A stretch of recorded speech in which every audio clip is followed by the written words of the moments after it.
Hi, today is President's Day, so I have today pretty much off. So today I wanted to talk about I got scammed last weekend, and what was more surprising is that websites have gotten so good that it's kind of hard to kind of look. I mean, to be honest, I should have seen the signs coming.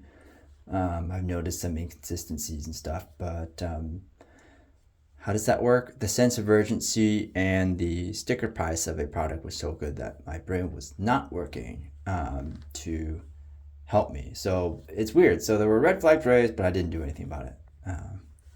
But once the payment didn't really go through, I was like, well, that doesn't seem right. And I found some Chinese text, and I was like, okay, clearly I got scammed. But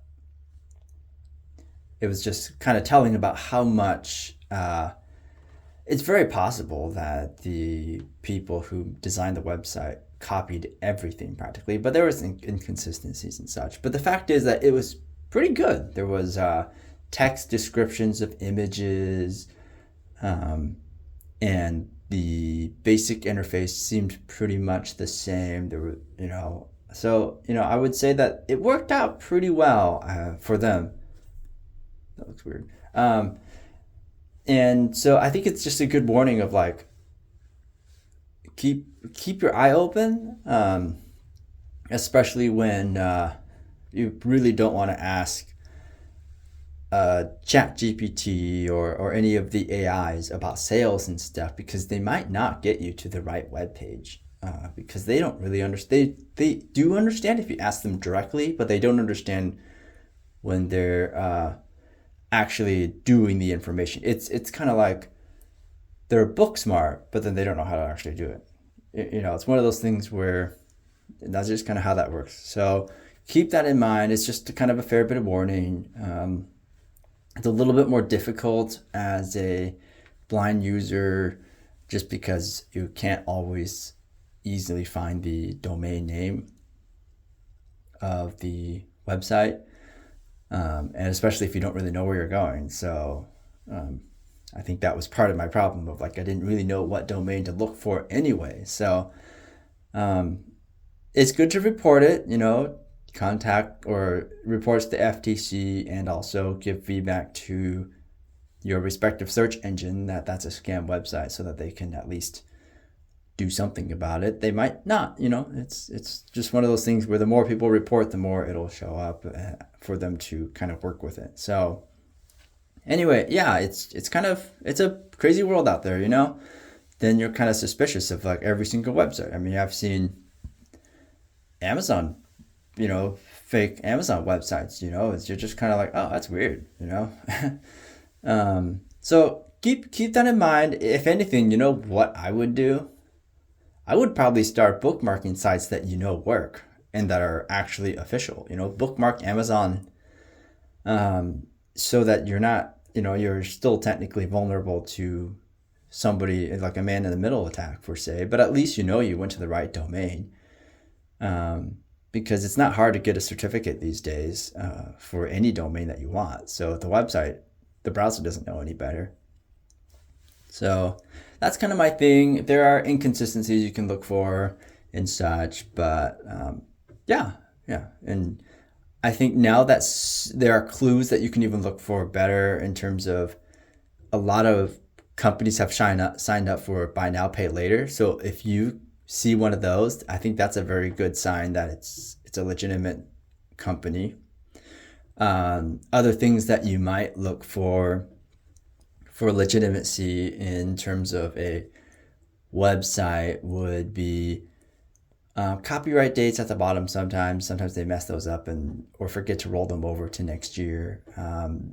If they're asking for just PayPal, unless if it's a very, very specific or small company, it's not. I don't think that's really a good way to kind of go, especially if you check the returning email through PayPal.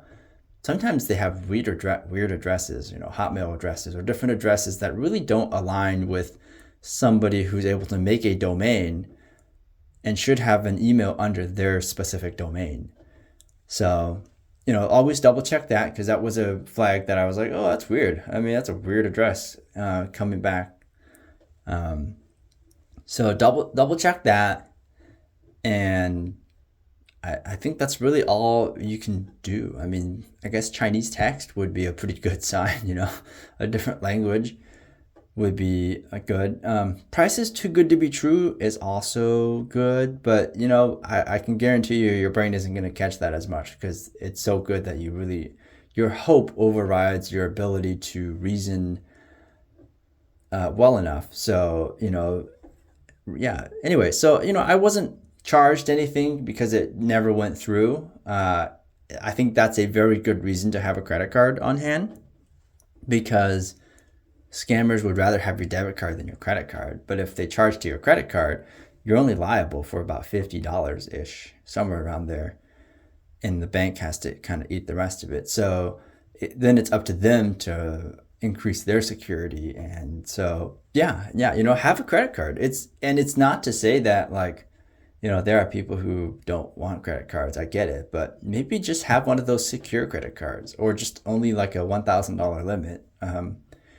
Where there's very few times where you're going to want to spend more than $1,000 in general at any one time on one item, at least. You might add up to $1,000, but that's a different story. So, yeah, go with the principle to pay off your credit card every month, but it's a good way to protect yourself. You build a good score. So, I like to make a game of it. The better score, the better. Better I can get future loans and stuff, but I'll never have a car loan. It just doesn't make any sense. Even if cars get, really good, I don't know. It would have to be a pretty big hurdle for me to like actually make that effort. So anyway, it's just a fair warning that, being scammed is pretty easy these days. It's getting easier and easier as we can just throw up a website, like I know Labubu was a big thing, and you could throw anything up there. And it wouldn't take much for large language models to pick it up and go, hey, that's a legitimate website. So anyway, I hope this talk was good. I kind of feel, a little bit of, I'm disappointed in myself for getting scammed, but, it happens to the best of us, right? It doesn't take much. So I should do better. And to be honest, I should have followed the flags, and that applies to, I think, more than one aspect of my life, but we'll just keep it up to that. So bye.